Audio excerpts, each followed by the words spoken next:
Hey guys, Deathloader Magic here, and oh boy, Hasbro just posted their, fourth quarter, but also 2023 year in review financial thing. And I have been waiting for this ever since they said the Christmas quarter was weak on toy sales. I read a little bit, I skimmed a little bit, and my gosh, I had to react to the rest of this live because this is a train wreck. This is a train crashing into a dumpster that's on fire. So they posted yesterday, February 13th on investor.hasbro.com, an article titled Harry Potter and the Hasbro Reports Fourth Quarter and Full Year 2023 Financial Results Issues 2024 Governance with Improved Profit Growth and Declares Quarterly Dividend. I had to make it sound at least a little interesting, but oh, there are some gems in here. Now, the very last part you might have caught on says declares quarterly dividend. They're a publicly owned company. They paid a dividend. That is almost bribery at this point. This is like, I will pay you money to look the other way. Don't look too close. Don't remove us from your portfolio. Also, here's how 2023 went. It is downright, in my opinion, financially irresponsible for them to give out a dividend if that's what they're doing. But let's just read this corporate fluff piece where they tried to just take a turd and polish it. This is unreal. Just a few sentences I caught. I'm telling you guys, this is sheer entertainment. Get some popcorn, buckle up. Hasbro, a leading toy and game company, today reported financial results for the fourth quarter and full year of 2023. Woo! And it actually says asterisk pauses to drink an inordinate amount of whiskey, asterisk. That's weird that they would put that in an official piece. Guided by our strategy of fewer, bigger, better. Yeah, that's always been your strategy. You totally didn't just make that motto up now. We had important wins across both toys and games. They absolutely did not, while making progress in our transformation during a challenging 2023. It's only as challenging as you make it. Yeah, I started off on the wrong foot by voting for Democrats, though. So, blah, blah, blah, we have a diverse portfolio of blah, blah, blah, blah, blah, brands, blah, blah, blah, blah, blah, Chris Cox, blah, blah, blah, blah, blah. Guys, their refreshed leadership team is bringing innovative, shut up. You're crashing and burning and MTG is propping you up. There you go. So at the same time as all the BS they just said, we're taking the necessary actions to transform Hasbro and deliver long-term profitable growth. Yeah, right. Starting with driving significant profit growth across our segments in 2024 and building momentum in our innovation pipeline between now and 2025. If it's actually true that they're trying new things instead of the same old crap that hasn't been working, good for them. New leadership team, that would be great too. I don't think I believe either of those two. If it's just the same people, but they fired 30%, that's not really a new leadership team, but whatever. So they do mention the absolute bombshell. This is how they introduced it.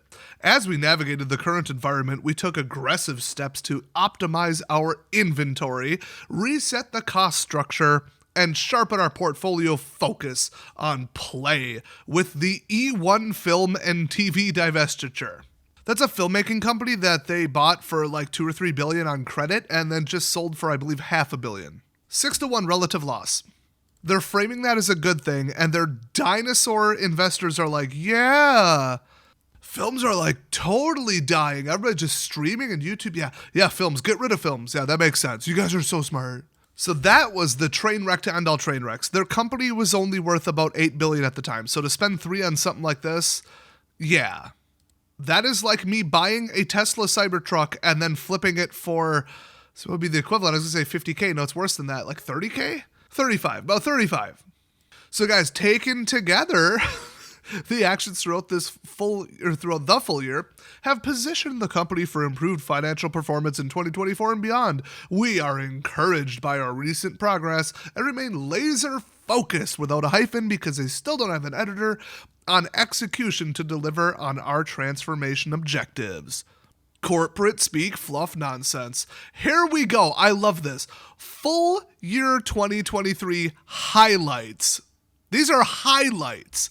First bullet point, full year Hasbro Inc. revenue declined 15%. Do you understand what the term highlights means? Now they put declined 15% with growth in the Wizards of the Coast and digital gaming segment plus 10%. Yeah. Magic the Gathering is still doing okay in 2023. I don't know if okay is how I'd describe it, but it's making money, but at what cost? You know, look at how much they're printing. Look at who's left playing. It's not good. It's not healthy. And then Monopoly Go's making them pretty good money. Oh, then I guess if they throw in digital gaming, which it's not, it's IP licensing. They're lying to you. Baldur's Gate 3 revenues. You didn't make the game. It's not the digital gaming segment, but they can classify anything as anything. People like to stretch stuff. So, guys, the 10% raise more than offset by declines in the consumer product segment, negative 19%, and entertainment segment, negative 31%. Yeah, nobody finds wokeness entertaining. Who would have thought? Went down 31%. Okay, you guys that are thousands of you watching this video right now, okay, look how long this video is. You could have been watching something on Netflix or something. You could have been at a theater, but you're not. You're watching this. So they have to compete with me, and they're losing. They're losing to me. They're losing to my content. I wouldn't own a film production company either if I were them. I wouldn't have bought it in the first place. Okay, bullet point number 2 in, let me remind you, full year 2023 highlights. Operating loss of $1.539 million. You guys don't believe me. Go look it up. These are the first 2 bullet points. How they gonna spin this? This is like an interview. Tell me one weakness. Oh, I'm just too nice. I really find myself too willing to work for a low wage. Operating loss of $1.5 billion includes $1.3 billion of non-cash goodwill and intangible asset impairment. I love how they throw that under the bus when it goes down, and they act like it's God's gift to everything and company value when it goes up. That's been going on for 100 years, I think. When was the stock market invented? That long. That's how long it's been going on. So intangibles, they wrote it down 1.3. Cool. Still had a $200 million loss on top of it, and I don't think that's... I don't think any kind of non-cash goodwill is, depending upon how you measure it, a very valid way to measure anything. But I will say, okay, so these non-cash goodwill and intangible asset impairment charges were associated with E1 Film and TV, which they sold. A change in outlook for the balance of our owned and operated production efforts and non-recurring inventory costs. So number 3, adjusted operating profit of $477 million and adjusted operating margin of 9.5%, including non-recurring inventory costs. So I didn't see the acronym that means like we're measuring it the way we want to measure it instead of the standard way. I forget what that is, but they didn't put it here. So I don't know whose ass they're pulling that number out of, but even with the last bullet point, it's not a real number. Reported net loss of $10.73 per share. I love how they remind people of that. How is this a highlight? Did they just mean like highlight as in important, noteworthy things? Adjusted net earnings of $2.51 per diluted share. Ooh, I don't even know what that means, to be honest. Delivered approximately $220 million of gross savings in 2023. Oh, based on what? Come on. Would you use a coupon to buy your blanks, your cards, your paper for Magic the Gathering? Anyway, in 2023, as part of the Operational Excellence Program, I couldn't even imagine what that is. It could be a whistleblowing thing about wasting money. I could see that. I don't know. Sounds like book padding BS to me, but, you know, that's my opinion. All this is my opinion. Not financial advice either, duh. Reduced owned inventory by 51% versus last year. How is that a good thing? Now, that's assets, not inventory. So, okay, they're moving inventory, but they just made less. They told us this. They sold less, they made less around Christmas. They know this. They probably liquidated some of the stuff overseas, too. Debranded it and melted it. But including a 56% decline in consumer products inventory. There you go. Completed the sale of E1 Film and TV business to Lionsgate in December 2023. Now, this is nuts. This is insane. Paid $388 million in cash dividends to shareholders for the full year of 2023. And then they say they also reduced debt by $506 million. I think they sold E1 Film for like $506 million. So get the money next day, pay your credit card. There you go. Wow. $388 million in cash dividends when their companies... Hold on, let me look up what they're worth. Okay, that number was very surprising, but then I remembered inflation. Thanks, Biden. $7.31 billion. By the way, after the statement, just in the last one day, their stock is up 4%, which is... What is wrong with you people? Seriously. Here's the funny part. Yesterday, it went from $51 to $45. That is just short of $1 billion in losses, I think, if I'm just doing it in my head right. Yikes. Then it recovered, and now it's kind of like skyrocketing. It is currently sitting at almost $53. And it's projected to hit some absurd amount by Google. They think it's going to hit like 54 tomorrow, right after hell freezes over, okay, in my opinion. Now, they started off January 2nd last year at $49.90. So to be at like $50.60 yesterday at the end of yesterday after recovery, kind of surprising. But after this financial report, people really should have sold off. And then they did. They sold it off like enormous. Oh, why'd they buy it back? What is wrong with people? I mean, dividends, though. Dividends. Just saying. The stock don't have to go up if you just pay people cash straight up. Very large, very old, very stable companies pay dividends, which brings back to my point. Why the hell are they paying dividends? Why is Hasbro doing it? So the last point, operational cash flow $726 million, positively impacted by working capital improvements. How the hell was the operating cash flow only $726 million? I wouldn't even put that on there, but I think they have to disclose it. Now they get into the full 2023 segment details, also known as the not highlights. Consumer product segment. Revenue decreases 19%. Oh, but guys, it's driven by business exits. So it was so bad you were forced out of that segment. So they're saying we got out of the segment and its losses because of it as we restructure and target new stuff. No. You're putting the cause and the effect in reverse order, in my opinion. Okay, now this cannot possibly be true. Full year growth in Transformers, G.I. Joe, and Furby. Those three segments. I guess they mean not even total each. How the hell did Transformers, G.I. Joe, and Furby all go up when their consumer products and like toys around Christmas, everything went down? Those must have been the only brands that did well.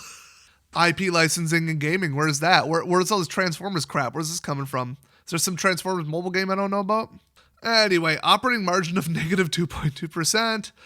That's not bad, actually. And adjusted operating margin of negative 0.7% were driven by lower revenues and actions focused on inventory reduction to reset the business. So they're clearing house. Wait a minute. That's how they made money. That's how they had growth in Transformers, G.I. Joe, and Furby, because they liquidated the inventory. So instead of $50 for this one toy, it's now $20, and people scoop it up like crazy. And you're like, whoa, look at this year growth as we burn this brand to the ground because it's not selling. Here's the part y'all been waiting for. Wizards of the Coast and digital gaming segment. Revenue increase of 10% driven by increase in licensed digital gaming revenue behind Baldur's Gate 3. You thought I was going to say, oh, they're sneaking in the fact that Arena is now a Canadian. Well, no, they didn't sell Arena. Okay, that wouldn't be licensing. But they did sell/license and I guess it would be considered licensing agreement income, Magic the Gathering Online to another company, which has completely and utterly destroyed the game. I'm not going to make a whole video on it, but there was a glitch where they accidentally gave everybody a full set of the new MKM, Murders at Karlov Manor, as compensation for a broken draft system because they can't code and they're not putting in enough effort because the game's not worth it. Which is why WOTC sold it. So people redeemed it for the physical cards, because remember, that's if you get a full set, you could redeem it for the cards. And then they tried to take the cards back. They tried to undo it after people already sold them off, and now you own negative cards. It's a mess. I don't know what's going on. So I think they said you could effectively own the entire set in paper requested from WOTC if you did it quick enough for $35. That combined with nobody wanting the damn set drove down the prices like crazy because people heard about that, and then they also heard it was a really weak set that nobody liked. Boom. Massive singles and sealed price crash. Massive. Those collector's boosters are on fire and going down with a trail of smoke. And it was all because they sold it off to a company who's low effort and doesn't give a crap. Now, in a totally unrelated story, the Canadian company that's in charge of maintaining MTG Arena is also doing a terrible job and having nonstop glitches. Not quite to that extent, but it's been bad. I've lost entire drafts because of cards not working. Like, I was supposed to get Double Strike, I didn't. Clear as day. Caught on camera live. Then they had to day one ban that other card that was targeting wrong, and, that was Cameron's Vixland, too. Now, the other thing they point out is it's licensing from Baldur's Gate 3 and Monopoly Go, which they licensed to Scopely. Now, what the hell is that doing in the Wizards of the Coast? And digital gaming segment. I missed the end on the first read. They like to smash together two things that have absolutely nothing to do with each other to be like, hey, look at these two together. Whoa! And it's just the best two. They really have absolutely nothing to do with each other. I mean, it is licensing, it is IPs, but Hasbro and WOTC are basically separate companies. Come on. So tabletop revenue increased 1%. That is shocking. Behind growth in Magic the Gathering. Can you call that growth? Sales growth. I wouldn't call it active customer or player growth because we all know that didn't happen. With a strong performance from Universes Beyond, Lord of the Rings, A Tales of Middle-earth set. Yes, the search for the $2 million lottery ticket made them a lot of money. And now they got Fallout coming out and people are going bonkers over Fallout.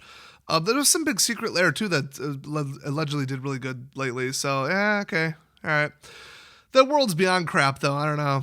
We got some hot ones coming up, but still. So operating profit declined 2%, even in WOTC and the digital gaming segment, and operating profit margin of 36.1% due to higher royalty costs associated with Universes Beyond. Yep, they had to pay, 10, 20, 30% for like whatever. If they want to throw like Star Wars into a thing, they got to pay them. They got to pay Disney. That's how it works.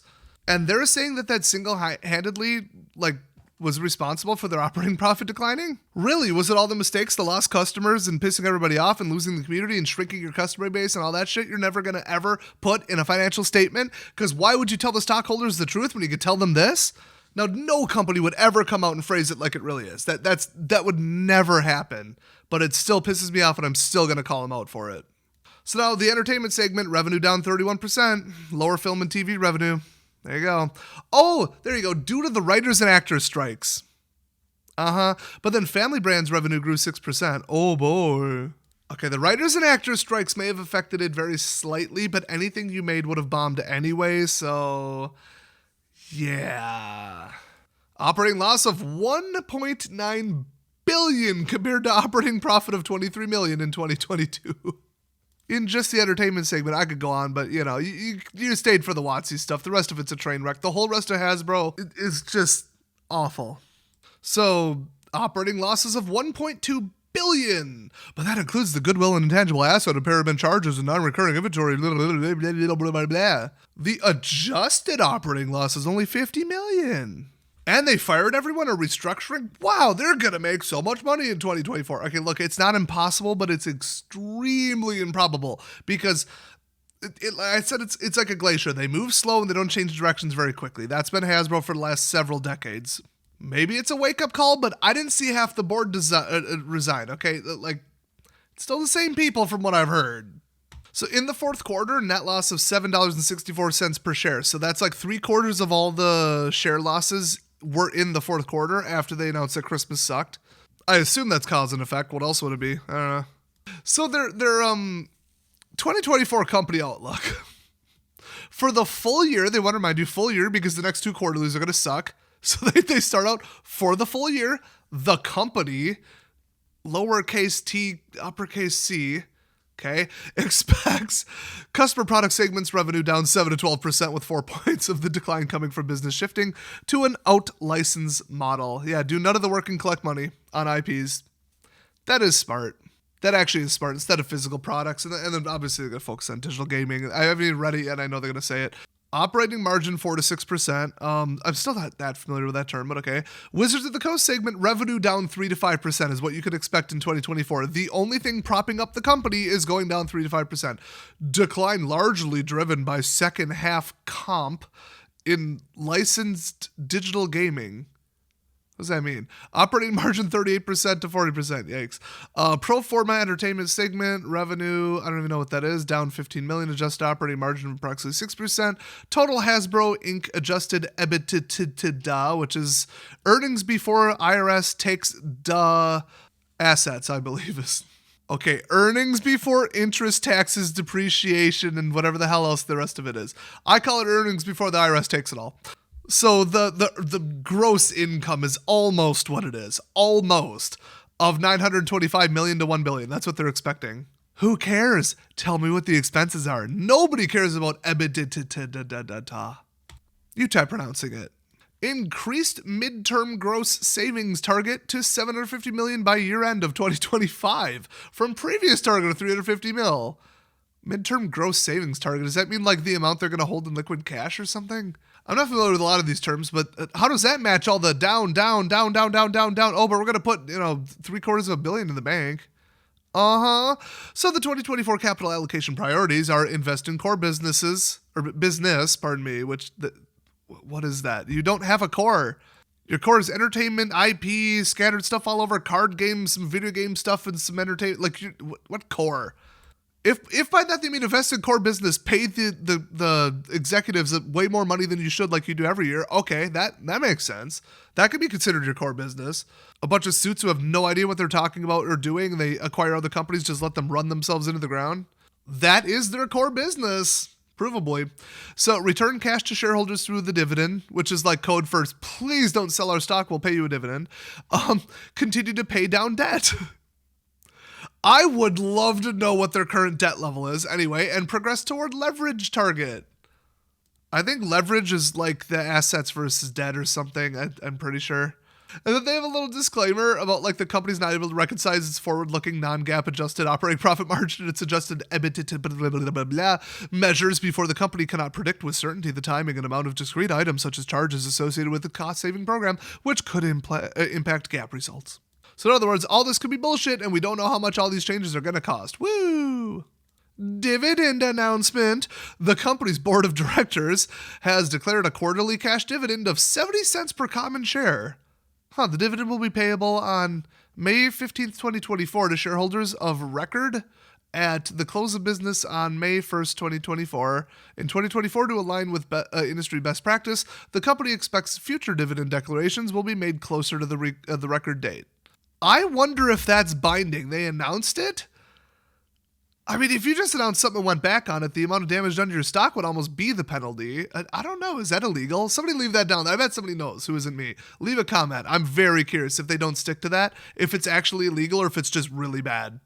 I wonder how long you have to hold them, too. I don't really understand dividends. Do you just have to hold it right then, but then it would just go up for a one-day drop, and then they would just waste their money? So, I don't know. Sounds like a glorified bribe to get people to hold it until May, if that's how it works. That's what I'm thinking.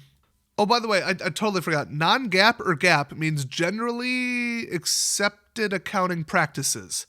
So that's the one I was looking for before, where they're like, well, this is a stupid way to do it. Like, these are the numbers, but if you want like a realistic, better look that's a little more accurate, here's the generally accepted accounting practices numbers.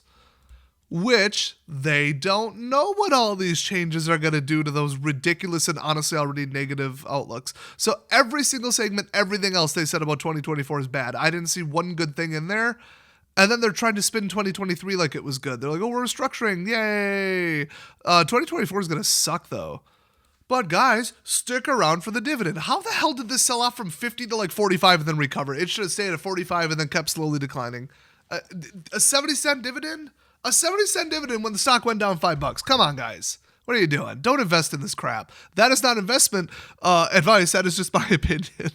It's the colloquially applied command form you in a rhetorical phrase. Not investment advice. Also, this is not medical advice either. So holy crap, they're like, it's going down in flames. We're trying to do something about it, but don't look for any kind of good things in 2024 except the dividend. That's the summary. Amazing. I love how they're like, here's the highlights, and every single one was pretty much crap. That is amazing.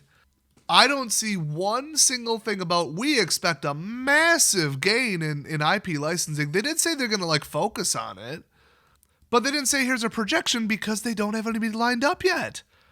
Or maybe, I don't know, their NDAs. It gets really funny with this stuff. Now, they do have like the full balance sheet and tables and stuff, and it's year to year 2023 versus 2022, and there's pretty funny stuff in there, but if I just start talking about numbers and terms, I think I'll lose everybody. So go look at that if you're interested. And all I'm going to say, without diving into it because I really want to, is look at their year to year, just every line item, and you tell me if that fits what they think they're going to fix in 2024 and their assessment of 2023. Do any of those lines look like that? I did find the line I was looking for, and that's total debt, total liabilities. Long-term debt went from $3.7 billion in 2022 to $2.9 billion in 2023. Oh boy. Total current liabilities are at about $2 billion, which did also go down. That is surprising. Oh my God, their liabilities went down like $3.something billion. Wow. Okay, I think their liabilities went down because the whole company scaled down because that none of those line items are offset by revenue or gross anything. Okay, I said I wouldn't get into it, but yeah, it looks like their debt is hovering around $3 billion and their company's worth $7 billion. That's a bad leverage amount or whatever in some cases, but in a company that's already not doing well, you want very low debt. Oh, I want to get into their year-to-year short-term borrowings and stuff. Anyway, yeah, the company's been doing poorly for 2 years is all I'm going to say. So, yeah. Net revenue's down the toilet. And I don't think paying off debt counts against that, by the way. Oh, wait, no, profitability, income, it does, revenue, no, I got there backwards. So it's like, are they really making more money this year, and is it going in a positive direction? Are they correct about next year? It's a little more mixed. I'd say no. I think WOTC's going to fail them pretty good this year, and yeah, we'll see what happens. We're going to see a lot of like real expensive IP licensing to a bunch of different low-quality manipulative mobile crap and low-quality games, and that's what they're going to try and carry the company through 2024. I mean, there you go. That's my estimate in summary. So hey, thanks for watching. If you like this analysis, leave a big old like, and don't forget to subscribe. And hey, my Patreon's down in the description, which kind of feeds in my Discord, which is an absolute circus. So thanks for watching, and I'll see you guys next time.